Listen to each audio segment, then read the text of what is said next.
Hi friends అందరికీ hairs visa 2.0 అనే ఒక ఫామ్ను ఆన్లైన్లో లాంచ్ చేయడం అయితే జరిగింది మన భారతదేశ ప్రభుత్వం. ఈ ఫామ్ ఎందుకు లాంచ్ చేసిందంటే ఇప్పుడు మళ్ళీ కొన్ని కంట్రీల్లో ఒక కొత్త వైరస్ అనేది వ్యాప్తి చెందుతూ ఉంది. అందువల్ల ఈ ఫామ్ అనేది లాంచ్ చేయడం అయితే జరిగింది. ఎవరైతే ఇతర దేశాల నుంచి ఇండియా వస్తున్నారో 24 గంటల ముందు రేపు ఫ్లైట్ ఎక్కుతామనగా ఈ ముద్దుటాల ఆ ఫామ్ను ఆన్లైన్లోనే ఫిలప్ చేయాల్సి ఉంటుంది.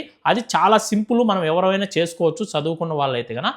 ఒకవేళ మీకు తెలియకపోయినా కూడా తెలిసిన వాళ్ళ దగ్గరైనా దాన్ని ఫిలప్ చేసుకోవచ్చు. అక్కడ ఏం లేదు, మన పాస్పోర్ట్ నెంబరు, మన పేరు, మనం ఏ కంట్రీ నుంచి వస్తున్నాం, ఏ ఎయిర్పోర్ట్కి వెళ్తున్నాం, టికెట్ నెంబరు, ఇవన్నీ ఫిలప్ చేయాల్సి ఉంటుంది. చాలా సింపుల్గా ఫిలప్ చేయొచ్చు. కరోనా టైంలో కూడా హెయిర్స్ వీజా ఫామ్ అనేది ఎయిర్పోర్ట్లో దిగిన తర్వాత మనకు ఆ ఫామ్ అనేది ఇచ్చేవాళ్ళు. కొన్ని ఫ్లైట్లలో అయితే కనుక ఒక గంటలో ఫ్లైట్ ల్యాండ్ అవుతుందనగా ఫామ్ ఇచ్చేవాళ్ళు, ఫ్లైట్ లోపల ఇచ్చి ఫిలప్ చేయమనేవాళ్ళు. ఇప్పుడు దాన్ని ఏం చేశారంటే ఆన్లైన్లో లాంచ్ చేశారు. 24 గంటల ముందే మనము ఆ ఫామ్ని అయితే ఫిలప్ చేసేయాలి. ఆ ఫామ్ కంపల్సరీగా ఫిలప్ చేయాలా, చేయకపోతే విమానం ఎక్కనిరని కొందరు భయపడుతున్నారు. మీరు ఎవరు కంగారు పడాల్సిన అవసరం లేదు.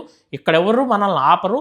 కువైట్ ఎయిర్పోర్ట్లో ఏమైనా ఆపేస్తారేమో, విమానం ఎక్కే ముందు ఆ ఫామ్ కంపల్సరీ ఫిలప్ చేయాలేమో, చేయకపోతే విమానం ఎక్కనీరేమో, మనం వెళ్ళమేమో అని కొందరు భయపడతా అంటారు. ఎవరు భయపడాల్సిన పని లేదు. మీరు ఫామ్ ఫిలప్ చేయకపోయినా ఇబ్బంది లేదు. ఇండియాలో దిగిన తర్వాత మనం ఎక్కడైతే దిగుతామో, చెన్నై కానీ, బెంగళూరు కానీ, హైదరాబాద్ కానీ, ఏ ఎయిర్పోర్ట్లో దిగినా సరే అక్కడైనా సరే ఆ ఫామ్ను మనం ఫిలప్ చేయొచ్చు. మనకు వాళ్ళే పేపర్ అయితే ఇస్తారు, అక్కడైనా ఫిలప్ చేసుకోవచ్చు.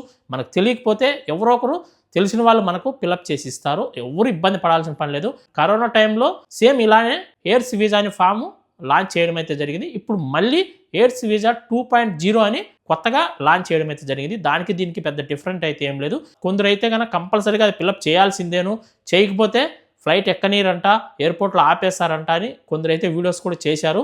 కువైట్ ఎయిర్పోర్ట్లో ఎవరిని ఆపరు. కువైటే కాదు, గల్ఫ్ కంట్రీస్లో మీరు ఎక్కడి నుంచి అయినా సరే ఇండియా వెళ్ళేటప్పుడు ఏ ఎయిర్పోర్ట్లో కూడా మిమ్మల్ని ఎవ్వరూ ఆపరు. ఇండియాలో దిగిన తర్వాత అక్కడైనా సరే మనం ఆ ఫామ్ను ఫిలప్ చేయొచ్చు. ఒక నిమిషం పని, అది పెద్ద టైమింగ్ కాదు. ఒక నిమిషంలోనే ఫిలప్ చేసేయచ్చు. ఆ ఎయిర్స్ వీజా లింక్ అనేది నేను కింద డిస్క్రిప్షన్లో ఇస్తా, కామెంట్లో కూడా పిన్ చేస్తాను. కావాలంటే మీరు కూడా దాన్ని ఓపెన్ చేసి చూడండి, అది ఎలా ఫిలప్ చేయాలనేది కూడా ఈజీ ప్రాసెస్. అది పెద్ద కష్టమైతే ఏం కాదు. ఈ వీడియోని అయితే లైక్ చేసి ఈ వీడియోని షేర్ చేయండి. కొత్తగా ఎవరైనా మన ఛానల్ చూస్తుంటే సబ్స్క్రైబ్ చేసుకోండి. అందరూ బై ఫ్రెండ్స్, జై హింద్.